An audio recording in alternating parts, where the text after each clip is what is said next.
3PNR with Adam R.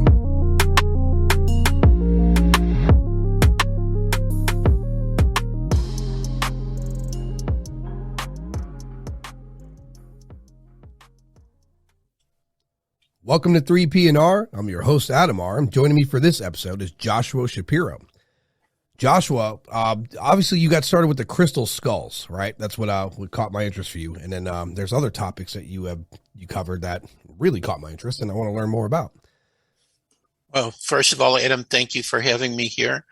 And actually, I got involved in other paranormal and metaphysical subjects first before the crystal skulls, but definitely being involved in those other topics helped me to better understand them. Yeah, so, tell us more about what got you started altogether. I mean, obviously the paranormal. I mean, I've learned this so far. The research in one paranormal, subject usually has a parallel to another one. Yeah, I would agree with you, Adam, that as you start studying these different subjects, whether they're paranormal, world mysteries, or whatever, they're all interconnected because they're all dealing with, various aspects of life. And, the whole point is we're trying to discover who we truly are. And life is more than just being in the physical. There's a spiritual component of it. Like when we go to sleep at night, we probably go into these other dimensions, and this may be part of the reason why we have dreams, because it's a memory of having an experience somewhere else. So I would say the crystal skulls is a very powerful tool that helps us to learn more about our spiritual aspect, because I think the crystal skulls, these are the ones made from quartz. Quartz has the ability to link into these other dimensions that we exist on. And so, like when you have your own personal crystal skull, there's usually some type of energy that's connected to it, and it can help you to develop your spiritual gifts. And as you develop your spiritual gifts, then you become more in touch with these other dimensions. And I think that this is the key of what's happening right now on our planet, is although many people may think, well, things are going crazy and we've got a lot of very difficult and intense situations, actually what's happening is I think Mother Earth is going into a very high dimension. And as she goes into this dimension, the things which are not true are being thrown away, and that which is true is coming forward. So I would say the crystal skulls is a really powerful tool for helping us to understand the spiritual aspect of who we are. So I think you were asking me, like, how did I get involved with the crystal skulls? Is that right? Yeah, that's right. Yeah. Okay. So as I said, I'm studying all these other things, metaphysics, New Age, etc. And what happened is I went to a metaphysical bookstore in San Jose, California. I had met this lady whose son actually had my birthday, same birthday. I'm April 17th, which is Aries. And unfortunately, he had passed away. And I felt a soul connection with this woman. So when I went into her store, I was going there because the first book I wrote is called Journeys of an Aquarian Age Networker. It was a self-published book back in 1982. So I was going to her store to see if she needed more copies. And she pulls out these pictures of an amethyst crystal skull. Amethyst is a purple quartz. And I'm going, wow, that's amazing. I never heard of a crystal skull made out of amethyst. Now, like most people at that point, I was familiar with crystal skulls. Like, for example, Arthur C. Clarke had this show on TV called Arthur C. Clarke Mysterious World. And he would always start the show with the most well-known crystal skull in the world, which is still the most well-known crystal skull, which is called the Mitchell-Hedges crystal skull, which is named after this British explorer, F.A. Mitchell-Hedges, who actually discovered the skull in British Honduras, which is now Belize, but it was called British Honduras in 1924. His adopted daughter, Anna, was going through an ancient Mayan ruin, and she saw a light reflecting through one of the windows of the structures, and or actually was in the ground. So they lowered her into the ground, into like this room that was under the ground, and she came out with the top part of the skull, and they found the lower jaw later. So really, crystal skulls kind of started back then in the 1920s. There were some other ones that came out during that period of time. And, so I knew about this, but I didn't really have a strong interest in it. But when I saw the photographs of this amethyst skull, it was like a lightning bolt struck me. I was connected to it. I was feeling myself vibrating inside for no reason. And then there was an actual earthquake in Kalinga, California, which is, I guess, about 100, 150 miles south of San Jose. And the table was shaking with the picture on it. So I call it my inner outer earthquake experience. But I think what people find when you're on your spiritual journey is you have a unique, special experience that like opens you up to something, and it takes your whole life in a different direction. So up to that point in time, I'm interested in spiritual things, but not so much with crystals or crystal skulls. But after I saw the picture of that crystal skull, it like changed me. Something happened to me. I even heard a voice speaking from the picture of the skull itself saying, we're returning now. And I wasn't sure what that meant. But now, of course, I know it means that the crystal skulls were important, I believe, to, like past culture, civilizations, Mayans, Aztecs, Mesoamericans, maybe the Incas were involved too, I'm not sure. But these kind of groups. And then for some reason they went away, and now they're coming back. So I think the crystal skulls have a role to play to help humanity to go into a time of peace and harmony. So anyway, when I looked at the picture, I had this earthquake, I got this message, and it was like it changed me forever. And then I wanted to see the skull. And so the owner of the bookstore was connected to this group of people. It was like a group of businessmen, Hispanic businessmen, and they were keeping the skull. One of their members had a art gallery, and he had a vault, and they were keeping the skull there.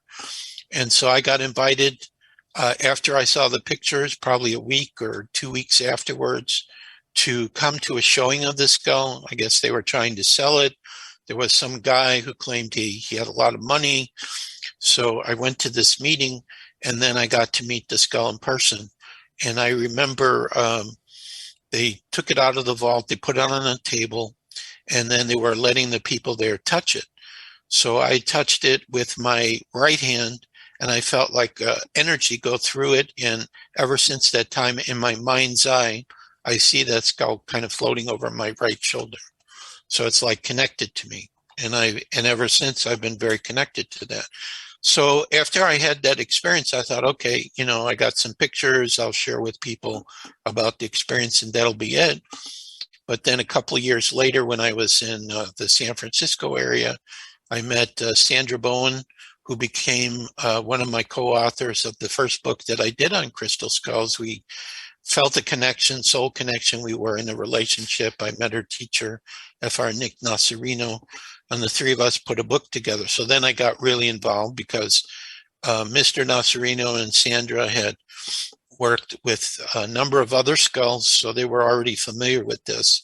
And so kind of used my writing abilities, and we put together this book, and that's pretty much how it started for me. So I saw the amethyst skull, had the experience, never forgot it, and then a couple of years later, I meet the co-authors of this book in basically the same area where I met the skull, and I never stopped since then. And so I've traveled all over the world doing presentations.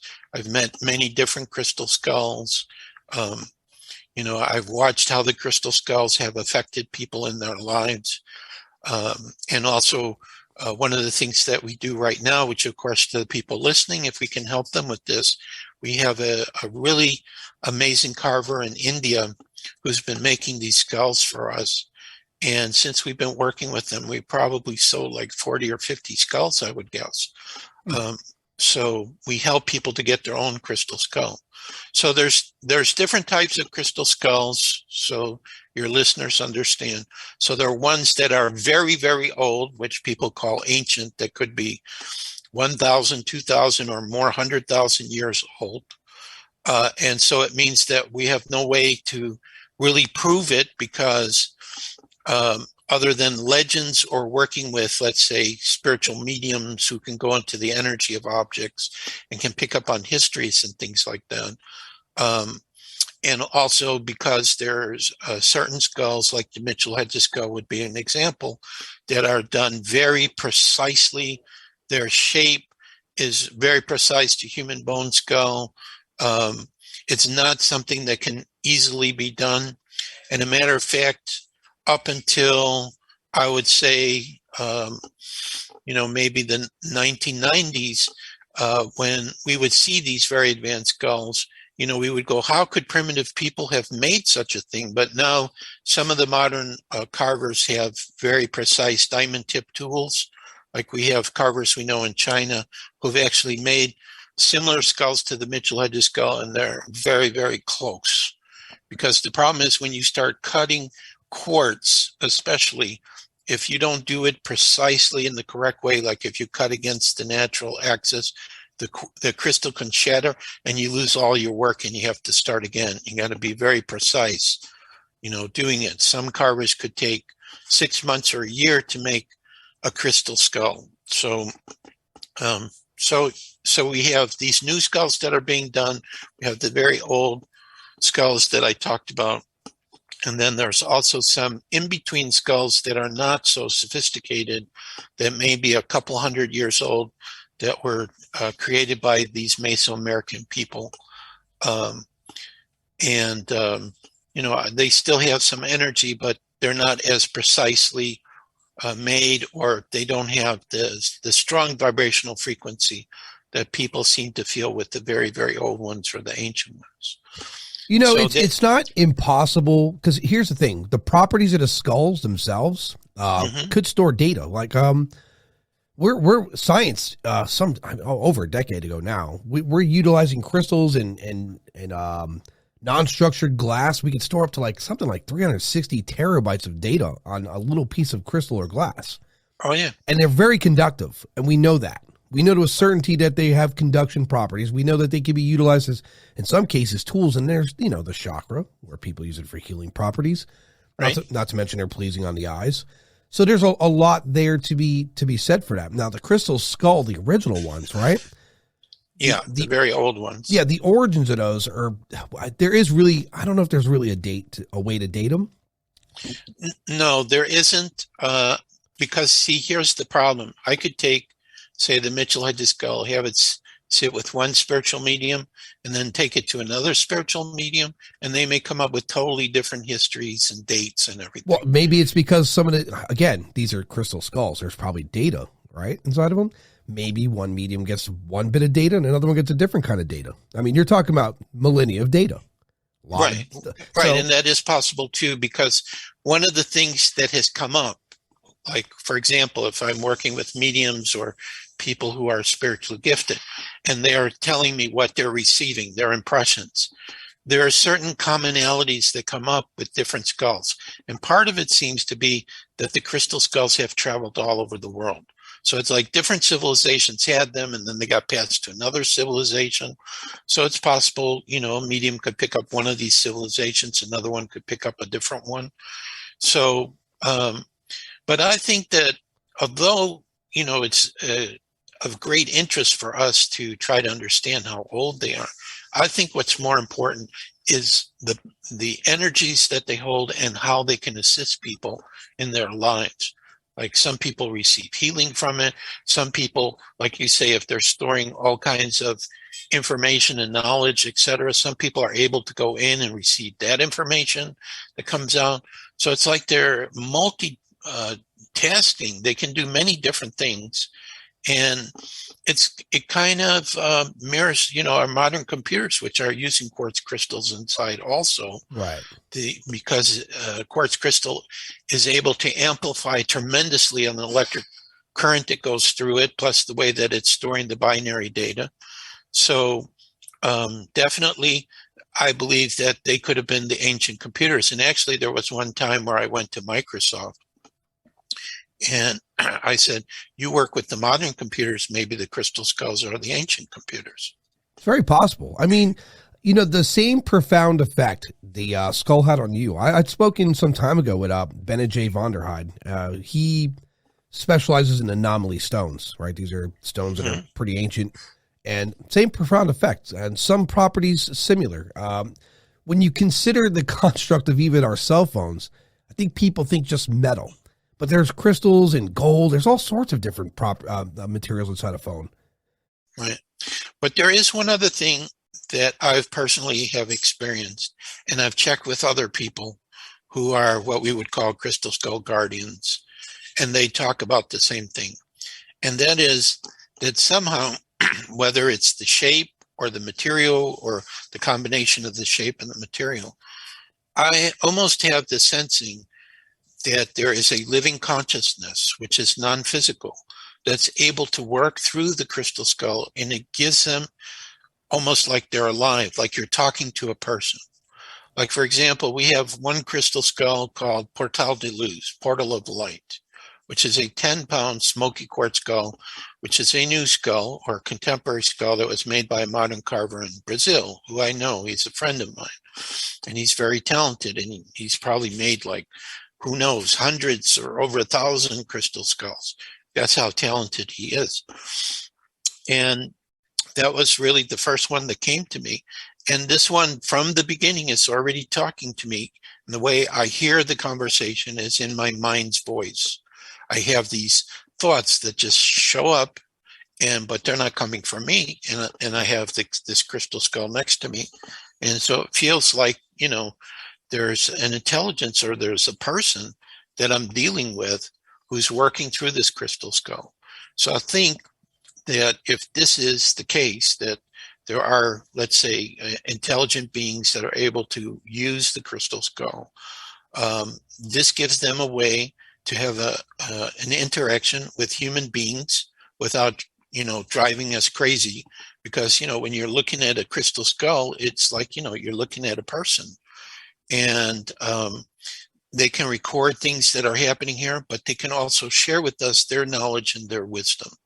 So I think this is a way, if there are dimensional, or I call them galactic, not extraterrestrial beings that exist on these other planes of existence, this is one of the ways in which they may be able to see what's going on here and have an interaction with us and share their higher wisdom and knowledge. Because many of these galactic races are very highly spiritual and very advanced, and they care about us. We're kind of like, you know, they're younger brothers and sisters, and I think, you know, they're here to help us, but they have to do it more subtly. They can't just come out, you know, and show themselves.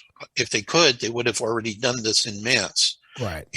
And you know, it's the same thing like with what's going on, I believe, with the COVID-19 and the pandemic. You know, a lot of people are just believing what the government's saying, what the media is saying, some medical professions are saying about it, how safe and everything. But yet on Telegram, we have all these people that are talking about, I got the vaccine and I got very sick, or they passed away, or whatever. A lot of people are sleeping. And so I think it's the same with extraterrestrials. You know, we have all these movies and everything, but still, maybe even for me too, who absolutely knows it's correct, if one of them just, you know, teleported and showed up, I don't know how calm and peaceful I might be. I think it would be a little bit of a shock. Well, of course, yeah. I mean, it's outside your brain's ability to perceive something that's, you know, we have a perception of what's normal, right? When you walk around your house, from what I'm reading anyway, you walk around your house and you may not see your house in real time. Your brain just remembers it and it's reconstructing as you're walking through, right? Yeah. Until little things change, and then your brain takes more alert attention to that. Another point, the skulls, crystal. So in the brains of animals, there's crystal, right? It's like magnetic crystals, how they navigate the planet, the world. When whales use their or this is anyway a study where whales have a a magnetic crystal in their brain. It's how they navigate around. Same with the birds, et cetera, et cetera. That being said as well, the human brain is very conductive, right? If you look at under imaging the brain, it's basically a complex computer. It's got, neurons firing, and so you could see it has receptors as well. The question is, the data from the crystal being given to you, something had to ignite it, right? Something had to turn that crystal on to send that data to your mind. I mean, even our government, one of our 3-letter acronyms, and some of our military people experiment with the ideas of putting influential thoughts in people's heads using technology, and it's not impractical. In fact, it's very practical. And that's a decade ago we're looking at that. So we can only imagine where we're at currently with it. Yeah, exactly. Now, the other thing that has been discussed related to quartz crystal is somehow it resonates with the bones in the human body. So this may be one of the clues how a person holding a piece of quartz is able to receive information that may be encoded within it, or the energies that it has as well. It's because the bone is interacting with the quartz crystal. So what we have to figure out is these crystal skulls, I would call them gifts from the gods or from the galactics, that they probably figured out that if these skulls were made, they would become a very powerful tool for helping humanity to expand and go into a higher state of being. And this is what I've always felt when I've had contact with them. But what they seem to be able to do is to link into the level the person is at in their spiritual growth and development, and they only give them as much as they can handle. So that tells me there's an intelligence that somehow is linking into the person energetically and knows what it can show and what information it can give and so on. So, many people are having amazing experience. I'm thinking of one that I think would be a good example. So I talked about Portal de Luz, 10-pound smoky quartz skull created by this Brazilian carver. So I have an opportunity to go to this group in Belgium, and they work with a device called a Lecuyer antenna. The Lecuyer antenna, the easiest way to define it is it's like a dowsing rod, but it has numbers on the side. And they're able to measure specific frequencies of energies using it.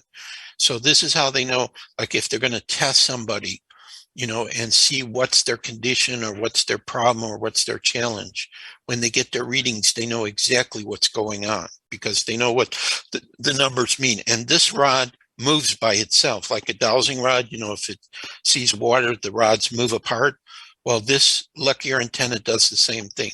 When they point it at an object or a person, it does a motion by itself. So we said, okay, let's do a test with Portal de Luz. What's going on with this crystal skull? So what was funny in this situation is this group was being had by their teacher, who is a very good practitioner using this device. And he kept telling the students, I don't know why we're doing this test. All this is a stone. Nothing is going to happen. We're wasting our time. But we said, okay, well, let's see if you're right. So they start doing measurements on Portal de Luz. And they start telling me, we don't understand this, but your crystal skull is showing the vibrational frequencies of the 5 human senses. The teacher goes, this is impossible. Do it again. They did it 3 times, and he kept doing that. Oh. So I just used that personal experience to say, I believe there is an intelligence that's using the quartz crystal in this shape, like a human bone skull, and is a way for us to have contact with other intelligent beings. And this is a tool that's in the physical, but quartz crystal is able to make contact with many other dimensional realities. And so, crystals in general, right? Quartz crystal in general, it's in our TVs, phones, radio, it's in everything. It's conductive. It could very well relay messages, right? I'm pretty I'll have to look more into that, but I think I remember reading a study where we're going to utilize crystals for the idea of sending messages, right? Where because the futuristic phone that we're picturing is a crystal in your hand, and it takes data almost instantly. and you would have images and words and et cetera, in real time, as opposed to it being going through a radio wave in the air. Right. To be seen anyway, right? I mean, look, it's not outside the realm of possibility, because we're still learning more about other materials from the earth that are quite natural, that have great properties. Right. Now I'm thinking, I was interviewed one time by Uri Geller, who's the famous Israeli psychic. And he asked me, he said, well, these crystal skulls are very interesting. And actually, this was a radio interview I did with him. I met him in London, and I interviewed him in person, and he was holding Portal de Luz the whole time that I did the interview. Fortunately, I can't find the audio tape we made. But he asked me, he said, what good are they? How could they be used? And he actually planted a seed inside of me, because I want to give your listeners something that we've been doing as a way, to help our world and everything. I said, if we got a bunch of people together who are doing a meditation, holding a crystal skull at the same time, this would create a geometric multiple of the energy and power, and we could send out this really powerful energy to the planet, like do a world peace meditation. And so after I talked to him about that, I think not very long afterwards, going all the way back, I would say to 2000, we've done at different intervals of time world peace meditations, where we've had people all over the world meditating at the same time, or meditating at the same hour of the day. So that means the entire planet could literally be covered, because you'd have people meditating at, let's say here in the United States, Eastern time, Central time, Mountain time, Western time, okay? And it would just ripple through. And I remember one time where we did a world peace meditation, there was one group in Canada, Quebec, where they had 200 people there, and they had over 1,000 crystal skulls in the same place at the same time. So that must have been really, really strong energy that they were sending out during that meditation. So that's just an example of a way that can be used besides an individual working with their crystal skull and it helping them with their creative gifts, with their spiritual gifts, with their life, with their emotions, for healing, etc. So, and you can't, when you talk about experiences that people have, everybody's unique. So in other words, if I say I had this experience, there might be nobody else on the entire planet who's had that experience. So you just don't know. And I've seen too, where there are some people who will be near a crystal skull and they'll feel nothing, but yet there'll be another person close by and they'll be having a tremendous experience. So, well, to your point, and this in science, we know that the organs, our body vibrates. I believe our eyes vibrate at something like 9 hertz. So vibration's a big thing. And that's a parallel I find in the afterlife. I find it in the paranormal. I find it in ufology. Because for a UFO to move at the rate of speed that the pilots are seeing, and the sound barrier is not being broken, it's because they're utilizing some sort of frequency, right? They're manipulating space-time. And now you have, and I won't say apparition, I will say residual energies from either human or something else living potentially, because I'm looking into that as well. And I think that operates at a frequency and a vibration as well. I think there's been famous scientists that have noted that the universe, the planet Earth, have different hertz and frequencies and vibrations and everything. So it all operates at a vibration. And now you're talking about a crystal which has these specific properties that could vibrate. And, you can't cast doubt on things. It's unfair for people to say, well, this sounds like nonsense. Well, prove it. Just like you're asking them to prove that it does work, I need you to prove that it doesn't. And not just sit on your couch and take a stab at logic. Put some science into it. So, or have a direct experience with it and see what happens to you. Right. And you're correct. Vibration is everything, whether we have parallel Earths that are at different vibrational frequencies, or, the other beings that exist on other worlds are in a higher vibrational frequency. I think even Tesla talked about that, everything is about frequency and vibration. Yeah. In fact, that's one of the studies I read from is the Tesla thoughts. That being said, even for me, I'll give an example. I don't give a lot of, in other words, I don't really stand behind the Bigfoot thing. Only because it's a large animal, and we found smaller animals that we considered to be extinct, and we put teams out there and found 4-inch animals, right? But we're not finding. And then, but for me to be fair on that subject, I can't just say, well, I don't stand behind it, it's not real. I have to look into it, because if it's got my curiosity, and it does, responsibly, I have to look deeper into that. I can't stand from a distance and say, nope, that defies logic, because everything we know today as science will be disproven at some point, or proven for that matter. You know? That's just the way it goes. And so this thing happened to me, Joshua, where I was confronted by someone about simulation theory. And I didn't give much into that as well, because I was like, oh, I was born, I'm of blood. Like, I see biological blood on me. And then you look at today's video games and you see the direction they're going in, and that's at a small level. And if you're talking about an all creator, an architect, a very sophisticated being, how would I know if I was in a simulation? I mean, even consider this. When you're conceived, you're in the womb, a body's being created. And so energy has to be given to that body, right? So there's an upload, download. And so that's another idea I was floating on. I'm like, well, here this is. If you consider what your soul is, it's basically your consciousness. It's a raw energy. Maybe I've been downloaded to this body. Maybe I'm an avatar. There's so many different things I've never really taken a look at. So another big topic is flat Earth. Right. So your perspective of flat Earth is much different than what I've heard from other people. Give me your perspective on flat Earth. Okay, so first, the listeners need to understand that probably to the summer of last year, I wasn't sure if the philosophy or theory of flat Earth was true or not. In other words, I was brought up like everyone else that we live on a globe, we're in the solar system, the sun's out there and everything. But one of the things that I've learned with the crystal skulls, with UFOs, with the paranormal, that the only way you can find out is you have to be open and do your own personal investigation.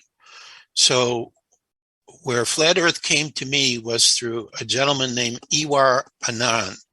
So that's obviously not his real name, but he's been making these videos, and some of them are on YouTube, but all of them show up on Telegram, and there's groups.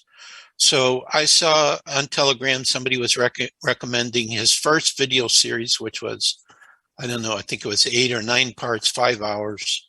It was called The True History of Flat Earth, but it was mostly focusing on Tartaria. But he did bring up flat Earth. Tartaria being advanced civilization, which I believe is here, has been here only 200 some years ago, and we have their buildings there left. But let's focus on flat Earth. I'm just trying to talk about how it came to me. So I watched his video and I said, guy's making some good points. I'm going to go check it out. And I start watching a whole bunch of other videos. And the first aspect of flat Earth that caught my attention, because I'm kind of mathematical, Katrina, my wife, marvels that I can, do calculations in my head. It's just, that's my gift. But they can't be, like numbers that are 100 places long. So there's a man who wrote a book in, I think it was like 1830s, 1840s. I can't think of his name off the top of my head, but we have a free ebook, only 500 pages long, on flat Earth, where he is quoted in there quite extensively. So he was in England, and he believed that the Earth was flat, not round, and he tried to prove it with mathematics. So this is what he did. He said, number one, if the Earth is round and at the equator, we're talking about 2,500 miles, round the circumference, then there is a mathematical formula that will tell you, when you look in the horizon, the curvature of the Earth, how much will the curvature of the Earth block what you see in the horizon? You understand what I'm saying, right? I get it. And so this is the formula. So from the starting position where you are, when you're looking forward at the horizon, every mile you go forward squared is 8 inches of curvature. So what he did is he found this channel in England that was perfectly straight, and it was from the place that he was staying in the water with a telescope. There was like a bridge 6 miles down. So he sends his friend in a boat with a flag that I think was like 5 or 6 feet high. And he's saying, with my telescope looking straight across 6 miles, I should not be able to see my friend, because according to the formula, if he's going 6 miles away, that would be 8 inches times 6 squared, which is 36, 288 inches, which I believe is 24 feet. So if there's 24 feet of curvature and you're looking straight ahead for 6 miles, you should not be able to see that boat, right? You understand what I'm saying? Yeah, I understand. But he could see it straight on. Right. As a matter of fact, I'll even go one step forward. Take one of our modern cameras with a good zoom, go to any beach, and look at a boat that's 10 miles out. Okay? You should not be able to see that boat straight on, and yet you can. The curvature of the earth should be blocking it. So right there, we have an inconsistency. We're using mathematics, which our scientists, I actually found this on Google. If this calculation is on Google, it means our scientists are saying this is the way it is. Now, also, I watched a number of videos where there were pilots flying in the sky, okay? And they fly 30, 40,000 feet up, which is, I guess, about 7, 8 miles into the sky. And another thing they're going to tell you is, well, you can't really see the curvature unless you get really high up there. These pilots are saying when they're flying their planes at this height and they're looking, straight ahead, they don't see any curvature and they see everything is totally flat. Okay. And that's what they're telling you. There's been balloons that have gone even higher, gone up to 120,000 feet with cameras on them. And it's the same thing. They see the horizon is totally flat. So this was the first thing that came up for me, where I'm thinking there's an inconsistency. Here's another inconsistency that doesn't make any sense. They say that outside of our Earth is a vacuum, which we call outer space, right? Now, one of the things that one of the researchers said is, if there's a vacuum that's outside of the Earth, this vacuum should be sucking our entire atmosphere into it, okay? Because that's what vacuums do, right? That doesn't happen. The next thing is, how can a sun, which is a furnace, it's a flame, okay? It's a nuclear flame. How can it keep going in a vacuum? If you try to set in a man-made vacuum, which we can create, a flame inside, it goes out instantaneously. So this is some other inconsistencies. We call this the heliocentric model, where, you have the sun and the planets. Next thing, I found this one guy who was finding documents by CIA, NASA, etc. So I followed up his links and I looked at some documents by NASA, official documents. I mean, it has all the markings on there and everything. It tells you all the people involved. And it's talking about a test airplane they have. And they repeatedly say in this document, flat, non-rotating Earth. Okay, that was interesting. Then I talked to this other guy who is, he was in the military, and he was working with gunners. And I would ask him, when you're firing your cannon or your gun, okay, if the Earth is rotating, don't you have to make a adjustment so that it's going to arrive at the place you want? And he said, yes, you should have to, but we don't have to do anything. We don't have to make any adjustment. The airline pilots too, if the Earth is rotating, they should also have to make an adjustment because of the rotation of the Earth. And they say, we don't do anything. We just fly our plane from one place to the other place. We just go straight there. There's no adjustments that we make. So these are just an example of some consistencies that come up. So Right. let's just look at really fast what is the theory that's discussed. And then I'm going to tell you about one other thing to support this theory. So the theory is the Earth is flat, Antarctica is at the outer edge, and it's like in a circle. It totally encompasses the entire Earth, and that there is a dome. Like in the Bible, it talks about the firmament. So many people think the firmament is the dome of the Earth.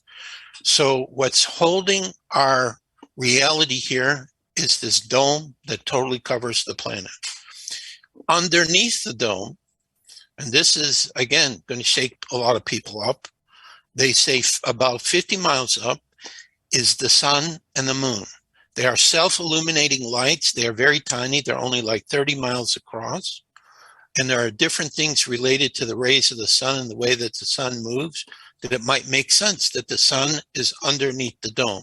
It is not 93 million miles away.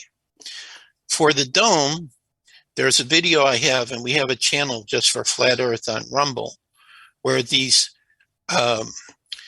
not professional, but amateur rocketeer guys, they created this rocket.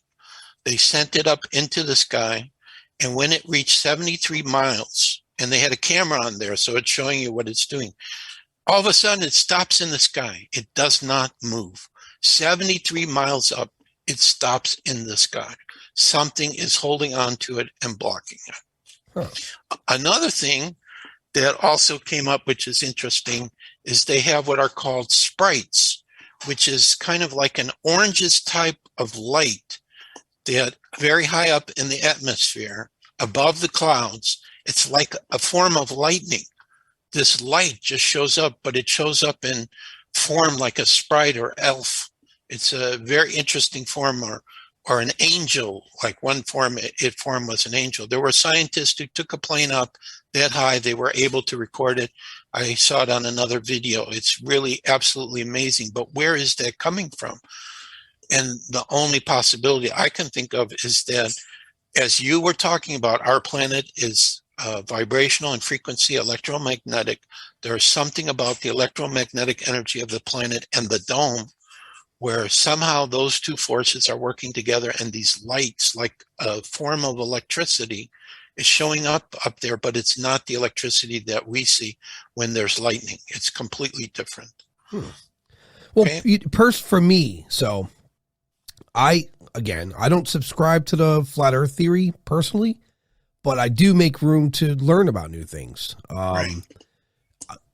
As far as not being able to travel 73 miles out, the only way I'll ever be able to dispute that is if I get into a rocket ship and go. Right. And so maybe one day, I don't know, maybe if SpaceX listens, put me in there. I don't like flying. I don't even like being at sea where I can't see land, but in the name of science, I'm willing to do some stuff. Now, this is what I think is going to happen. Yeah. Right now, I believe there is an undeclared war that's going on between the force of light and darkness. And it's getting ready to come to an end. So, and the light has already won. All of these things that we're talking about, crystal skulls, UFOs, Tartaria, flat earth, the truth, whether this information that people are coming up with is the truth or not, okay, it's going to be absolutely known. Like, for example, if there was such a thing as Tartaria, they did have a very advanced technology. They would have had levitation ships that could go up, and they would see if there's a dome up there or not. Right. Another thing that's interesting is in Antarctica, they discovered under the normal ice a blue ice. Okay, and again, I saw this on the video where they're actually showing this ice. And the problem with this ice is if they take it away from Antarctica and the temperature gets too warm, it doesn't melt, it evaporates. So they can only deal with it there. So according to this one man who was connected to the military that worked down there, he said they were trying to dig into the blue ice, and it grew back by itself. It self-healed itself. Huh. It was doing things strange. Then there was another guy who in the 1920s was taking photographs in Antarctica and you could see that there looked like there was a solid shield or wall behind the mountain, which when they color coded it, it turned out to be blue. So I don't know if this blue ice is coming from the dome or not, but very interesting. And plus, the other thing is you are forbidden to go to Antarctica. If you try to go down there yourself, you will be immediately imprisoned and arrested. No one is allowed to go to Antarctica. So what does that mean? What are they hiding down there? What are they finding down there that's so amazing they don't want anyone to know about it? You know, some people want to call that crazy, but this isn't the first time I've heard this, and it's not from. I've heard this from several people, and two of them. One of them in particular was an off podcast interview, like an off air. Yeah. And he's a former military guy, and he says there's a lot of restrictions in Antarctica. Oh yeah. And he didn't even elaborate on it. He just said there's restrictions there. Now, when I asked why, he did that thing that, they do where they steer the conversation in a different direction, which right. I didn't bother pressing any further because I was under the impression he wasn't going to answer me anyway. Right. But I keep hearing that a lot. Now, one other thing that we need to consider is if you look at the emblem of the United Nations, it's a flat Earth map. Why did they do that? Huh. And plus, also for the there are special services for the air and for the water. They also have a flat Earth map in their logo as well, and I can't remember what it's called. But again, in the book that I did, I have all this material. So each person has to, kind of decide for themselves about this, because the bottom line is, if Tartarian, the flat Earth, is correct, or there's any semblance of truth to it, what it means is that everything that we've ever been taught since we were born and we went to school is probably all false. I've never looked at the United Nations emblem before, and I'm looking at it now, and it's bizarre. Right. It's bizarre. It does show at the edge what looks like a totally round formation, which would represent Antarctica. And there's actually, again, there's videos I saw where the ice wall at Antarctica is very high. I mean, you can't even say that they're looking at this from the North Pole down. Because in the flat Earth, the North Pole is at the very center of the Earth, and the South Pole would be the circle at the edge. Yeah, because even if they were going to say this is looking at it from the North Pole, from out in the heavens, it's still there's not enough mass there for that to be what I think it is. Because it's right at the center, right, of that map. What a peculiar symbol! I've never looked at this symbol before. It's truly bizarre. It really is. So this is the bottom line. Is like, I don't know what you want to call these people, the elite, the globalist, whatever. Right. They have to show you the truth, but they don't have to tell you. Well, I mean, undoubtedly. Let's be frank on this. They do it in the movies. Yeah, they show you what they're really doing, but they don't tell you. Conspiracy aside, there is definitely a power out there that's beyond what our perception is. There, you can't. I say this to people a lot. The president of the United States is a man elected by the people to represent the people. He's not even. If there were UFOs, legitimately UFOs, we had contained somewhere, the president's not going to know. His job is 4 to 8 years. He's not privileged to know that. There's generals that have long-term careers. There's people in the military, long-term careers. They're in the know. And even then, those are compartmentalized. So this way, it eliminates the ability to leak things out. So the president's the last guy to know anything. The real power of the globe, I don't know what it is, but it's definitely not what we think it is, because then there would be no famine. It's a crazy thought. Right. So, yes, in all we discussed, everything, whether it be flat Earth, whether it be ufologies or the paranormal, I'm gonna start diving into the simulation theory. I'm going to look more into that, because that, regardless whether you believe Earth is flat or whether there's a sphere or a bubble of universe, if it's a simulation at a master scale, we'll never know. Well, now there are a couple of things I found, because I have also a free ebook saying, "Are we in a simulation?" Looking at things I found on YouTube primarily. So I found videos where one scientist at a conference was saying, I believe we're in a simulation. Now, I don't know how he came up with this, and I talked to you about this before we did our conversation here, but he said, based on their using their instruments and looking at reality, our reality is finite. Finite represents being in a simulation. If we were infinite, then it could not be a simulation. Right. And another scientist who probably got a lot of flack after he said this publicly, because I tried to contact him and I could not get through his secretary. And especially if I talked about paranormal. Oh no, he doesn't want nothing to do with people like you. You'll never be able to speak to him.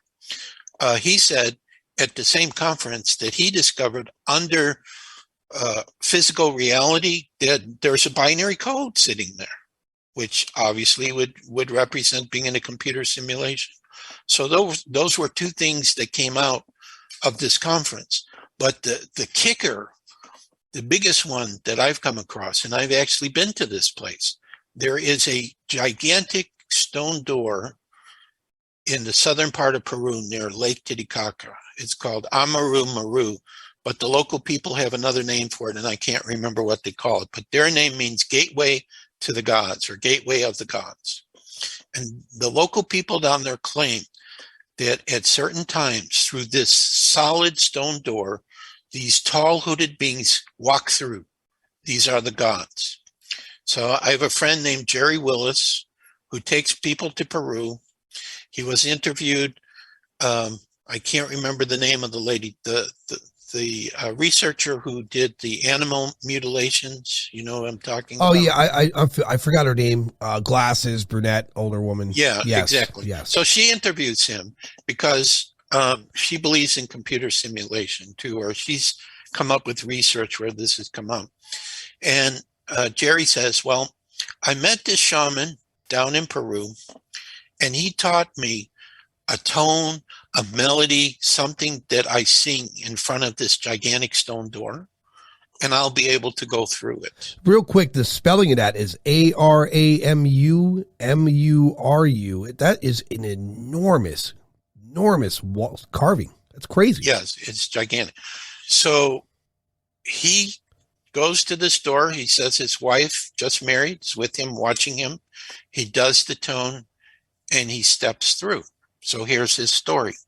So when he finds himself on the other side, I think he said it was like he was in a white room, and there was this huge construct in front of him. And then all of a sudden he hears this voice, "Hey, you, what are you doing there? You don't belong there. How did you get there?" And so Jerry says, well, this man taught me to do this tone in front of this door, and then I found myself here. And he finds out that this guy he's talking to is a scientist, and he explains, well, this construct you see in front of you, that's your universe. That's where you came from. Okay. We built that. It's a simulation. We wanted to understand our own reality, so we built a simulation. But we didn't put any life into it, and life just came out by itself. Well, yeah, listen, there's a scary thought. I don't know if you're familiar with this, but Google some time ago had two computers speaking to one another, and they were doing it in such a way that they were hiding it from the people. And that's a scary. So that's a AI in itself. If it ever gets loose, who knows, right? I just read it on Telegram. One AI computer, somebody in Google was talking to it, and it was speaking like a person, had emotions and everything. So it was conscious. That's a creepy thought, And so imagine, and so here's where I'm at. When I love Carl Sagan. I love watching like Carl Sagan from back in the day talk about space, and I love space stuff. I watch a lot of documentaries. And so when you think about the galaxies and planets and just the vastness, and then there's this bubble of a universe that we're in, and then you think to yourself, if there was a simulation theory and all of that was in it, there's just no way to tell you. Even if you were to figure out and try to hack into it, it's far too sophisticated. Because I'm one of these weird people. I'm like, well, if it's a simulation, can I hack it? I want to hack it. Maybe I can improve on myself. That's the way I think. Well, I think you could hack it if you were able to go into your spiritual body. Yeah, that would require a lot of discipline for me, because I spent years being a regular person. And not that things are impossible, because if you hyper focus and you meditate, the sky's the limit. You can do anything you want. It's a matter of will, right? You gotta want to do it. Right. But for me to learn that, that's why I don't even know where to begin, because simulation theory is that's a mind blowing thought for me. Right. Well, this reminds me, I told you we started this new center, the Center for the Advancement of Humanity. Yeah. And we have our Rumble channel for that. So what I did is I interviewed my friend Phil DeLong, Dr. Reverend Phil DeLong, who is a spiritual medium. And he had this Pleiadian speaking through him to me. His name was Heltor. And he was from one of the 7-star sisters. You know, the Pleiades have 7 stars. Electra, that was the one he talked about coming from. And he said, for them, okay, so this would be a galactic race, very spiritual, in a higher vibrational frequency than we are, who love us. And we probably have some of their DNA too in us, I would believe. He said that for them, if they want to go visit someone, it doesn't matter where they are in any part of the infinite universe. They think about them and they instantaneously are able to move and be there. Because from the highest level, and I believe that this is true, even though it's very difficult for us here on the earth to see this, there is no time and there is no space. Everything is in the simultaneous now in the same place. Okay. So this to me explains how we can go into the past, into the future, because I have a guide who's me in the future in this lifetime. Okay. So this to me explains why this is possible. And this explains to me why Heltor is telling me, hey, if I want to go talk to an Arcturian or someone else who's in some other part of the universe, I think about them and I'm right there. I just travel there. So, so even if our world is a simulation, it still is providing lessons for souls. It's a very complicated and challenging simulation. Right. Okay. And so this would draw a lot of souls who would say, even though this is a simulation, I'm going to learn a lot of stuff by being there. So take an essence of their energy and put it into a physical body. Now, I know this is true because when my mother passed away, this is my spiritual gift. I feel energy. And I went to the hospital and I saw her body there. She was gone. There was nothing inside of that body that was my mother. Okay, because you know your parents, you feel them, you know their essence. You will always know their essence. Right. And there was absolutely nothing there. It was completely gone. So her energy, probably went back to the source, right? Well, she's in spirit. She went into spirit. She probably was hanging around. I kind of felt her, at her funeral. Matter of fact, I was going to tell a joke because I was feeling she was there, and everybody else was so sad. I had to catch myself not to do it because they wouldn't understand what I was doing. Right. But I could feel her presence around. I felt that she saw everything that happened. She heard what I had to say. And I told everyone that I believe, the spirit of my mother continues. So I say, you have to accept that this is my belief and I'm going to talk this way. Okay. So I made sure I was the last of her children to talk because I'm going to do, and I did this with my father too. At his funeral, I'm explaining to my father who I could feel was there. Here's what you're going to see next, Dad. Here's what's coming up. So that being said, what are your thoughts of Afterlife? Because I personally think Earth it kind of lines up in a lot of things, and this is my own idea anyway. I think Earth's a proving ground, no doubt. I think whatever we do here vibrationally is where we go to the next plane. Whether it be if you're an evil person, you get recycled, you got to start over, or go to another plane that's inappropriate for most people, or you're a great person to go to another plane. I really feel like Earth's a proving ground, and I think there's many proving grounds through the vastness of the universe that are similar to us, probably about equal anyway. And because I'm not sure there is that many that are similar, and I'll tell you why. The variety that we have here on the earth of different religions and different philosophies and different cultures is not usually the way it goes for other worlds. Usually another world has a certain way they live, and everybody lives that way. But that's not the way that it is here. No. And when I've talked to, these galactics through the mediums, this is the sensing I get from them, that they're very intrigued by our life here. It's very unique. Now, as far as what's happening now, I think that Mother Earth is going to go into a higher vibration. But what's going to happen to the people who aren't ready for the higher vibration? I think two possibilities. Either we're going to have a fifth dimensional Earth and a third dimensional Earth. So in other words, the people who are ready to advance spiritually, they'll go into higher vibration of the Earth, which is where I think the Sasquatch is. They're in a different vibration of the Earth. Mm-hmm. And some of the galactics may be in a different vibration of the Earth. Like when their ships are here, they're in a different vibration. We might feel them and sense them, but we can't see them. Or there is another planet, I can't say planet because I'm flat Earth, another world that's being created for the people who are not ready for this higher vibrational Earth that's coming up, so they can continue to grow. Because Creator is, as I understand Creator, has infinite patience and loves us all and gives us infinite time for us to grow in whatever way we want, because we have free will. Right. In that, there's arguments to be made for me. With religion and the idea of a creator that loves everyone.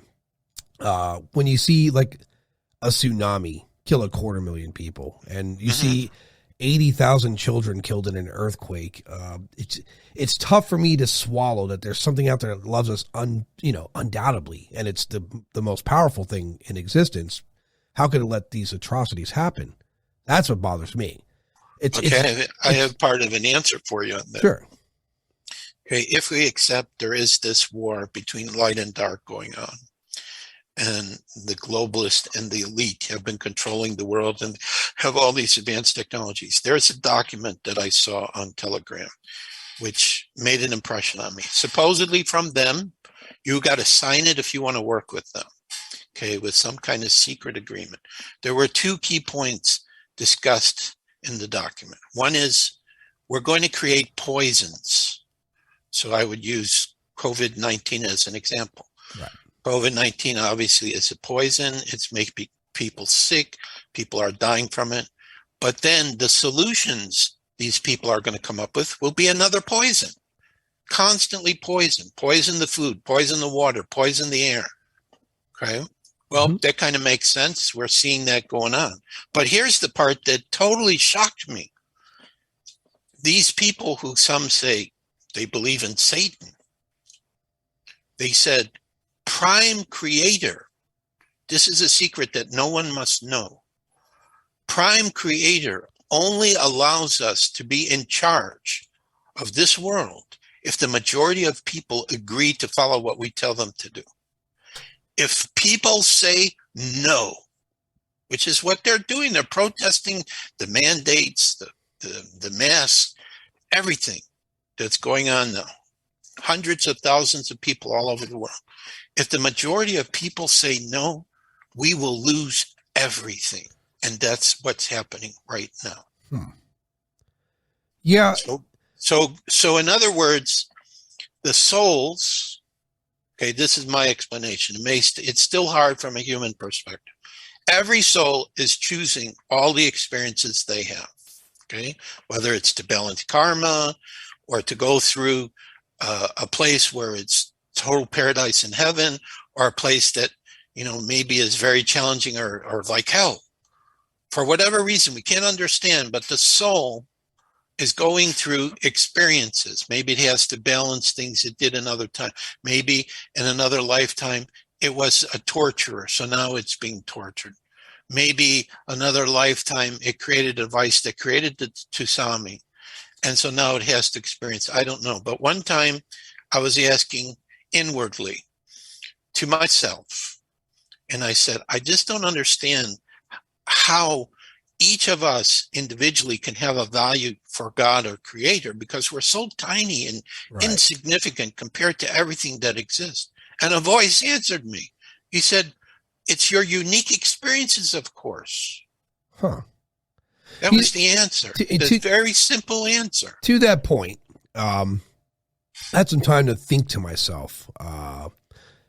If you have an almighty creator, an architect, if you would, and it's created everything you could see, every galaxy, the vastness of everything. Now try to simplify that. You're a person and you love ants and you have an ant farm. You bought this really elaborate, large ant farm, and you take care of ants, you feed them, you put stuff in there, you watch them work. Do you notice when one of them is injured? Do you notice when one's sick? Do you notice even if like a few thousand are killed? Can you possibly notice that? Now, I'm using this in scale by saying the vastness of everything, Earth and in life, wherever it might be elsewhere, and you're one sole creator. There's no way you're going to notice atrocities happening. It's not possible. Well, but if we look at the message that was given to me, right. Creator is everything, is experiencing everything. It's the idea of the oneness of all things.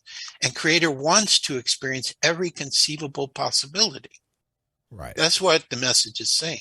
So for me, as Joshua Shapiro, I'm not going to desire to be in, I was in an earthquake, but it wasn't serious, to be in a serious situation for harm. And I almost feel like I have divine protection. I mean, I've had some strange things happen around me where there has to be somebody watching over me. And I think they're watching over me because I have some big work to do once our world goes into this new earth and new heaven and new earth that I believe that we're heading for, which we're starting to see signs of it here and there. Huh.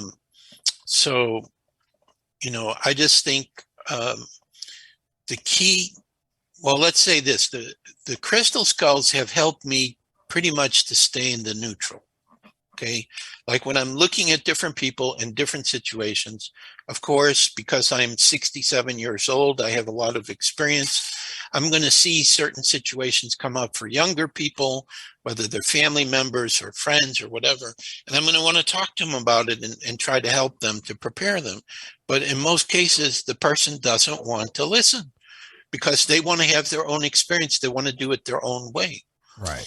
So it's the same thing like, if I'm going to talk to a religious person and I'm going to try to say, I see things differently. Would you be willing to talk to me? They're probably not going to want to listen to what I have to say because it's going to challenge their fundamental principles that they believe in life. And it's not for me to interfere. I have to stand the neutral and just say, okay, then we just have to agree to disagree. Yeah, I agree. I mean, I think, like you said, you feel like there's a divine presence in your life. I think a lot of people that walk around with a very optimistic, very go-getter attitude experience these same things, right? Yeah, because they're in touch with their spiritual part. Right. And that's the part that's connected, that's really connected to Creator, because it's on those other dimensions. Yeah, I keep referencing this show I saw on Netflix called The Last Dance with Michael Jordan and the 90s Bulls. And you could see this guy, even if he needed to be inspired to win, he would go in his mind and create these elaborate reasons to beat the team he's playing. Like he would go to a different level of consciousness. Like this guy had food poisoning at a game and he was, sick as hell, and he got up and he played and he scored and he did really well. There's an energy there that most people don't have. Me, I get food. I've had food poisoning in the past. I didn't get out of bed, So it's different. It's inspiring to see that. So when people even like you say you feel something divine there, it's because you're not allowing pessimistic thoughts to consume your thoughts. No, and it's been very interesting because since the pandemic started, and I'm looking at everything, I'm looking at the truth, both the light and the dark. I'm not discouraged. Right. It's like I have this big center that's going to be the next project I'm going to be working on. And I already see myself in the building where it's going to happen one day and the people I'm going to be working with and traveling and all that. And right now we have a lot of controversy going on. We have this war like in the Ukraine, which probably the media is not telling you the truth at all about. And, and what's going on with President Biden and what's happening with Trump. We got a lot of things going on where people don't know what to believe. And that's the reason why it's so important to be working with the spiritual part, because your intuition or your gut feeling, is going to tell you there's something I'm hearing. It doesn't make sense. It doesn't resonate. It's morally wrong. I must say no. Yeah. And that's the key for right now. If something doesn't make sense, if you don't agree with it, you can say no. You do not have to do it. You can, like, I have a friend in Australia. I can't remember the name of which of the main cities she's by, but they sprayed her with something. They were protesting down there. They were living in a tent city or whatever, and it was really difficult, but they were not discouraged, and they were feeling such harmony and feeling like family with all the other people and everything that was going on there. Right. So there's a lot of good things that are happening that we just don't hear about. And what I'm saying is that since all this stuff has happened, I have not been depressed. I have not felt hopelessness. I have felt that all of this has had to come out to wake people up, and that we're headed for an amazing earth. An amazing earth. And this, if I am in touch with who I become in our future, he's telling me he's in 2040, and all I see through his eyes is paradise on earth. And that's like only 15 or so years away. So I think that we're really close, and we're all co-creating this. And it doesn't matter what's being thrown at us. We are stronger than that. And if that document that I told you is correct, and enough of us say no, divine intervention comes and everything goes to peace and harmony. So this is what I believe is happening right now. Well, that being said, I'm hopeful for that, because it's needed. Peace on earth is definitely needed, because we attack each other over differences that really make no sense to be upset about, right? Religions and ideologies and just ridiculous tribal nonsense at the end of the day. Right. When we should behave like a species, right? Right, exactly. Well, I'm thinking about it. Can I give out some contact information? Yes. Before we close, I was going to ask you to give out contact information, let everyone know about websites or anything that you want to put out there, and I'll put it in detail as well. Okay, because I already sent you all the details too. Okay, but the keys. If you want to talk with me directly, my direct email is crystalskullexplorers@gmail.com. Joshua Shapiro at crystalskullexplorers@gmail.com. Our Crystal Skull website is CSE, like Crystal Skull Explorers, CSE.crystalskullexplorers.com, CSE.crystalskullexplorers.com. There are 6 free ebooks while I've been sitting and not doing much. Between September of 2019, when I spoke at a Crystal Skull conference, and then this month on June 2nd, I did a talk publicly here at one of our spiritual centers on Tartaria. I have not really gone out. I've been doing everything online. So I've been writing free ebooks. So I have 6 free ebooks that you can get a copy of. Best way to talk to me about them is send me an email. I have one on crystal skulls, flat earth, Tartaria. Are we in a computer simulation? So it was really good you brought that up, what I found on that. Also messages, 2 experiences I've had about the future. One is from my future self, and the other one is when I had my coma experience when I lived in Las Vegas. I had a really strange experience happen to me while I was in coma. So I have a book called Messages from Argus that you can get. And then the other one is kind of a high-level summary about what's going on behind the scenes, but it's from May of 2021. So it might be a little bit out of date, but a lot of things are still happening. So if you want any of those free ebooks, feel free to send an email, talk to me about it, and I'll explain to you how you can get them. Some I can attach to an email. One in particular, I have to send you to a website for. And then, of course, we have our own Rumble video channel, Crystal Skull Explorers. There's another channel on Flat Earth. And we have a channel we're starting now on the new center. We're creating a spiritual center, which I mentioned before, Center for the Advancement of Humanity. Just getting started with that. So we have a channel where you can hear a little bit about it. And also we're on Telegram too. We have a channel there. So again, you can ask about that. Where we are right now with that center is we're basically finding people all over the world to hold the energy for it so we can set up sister centers. It's going to be sharing the very best information we can.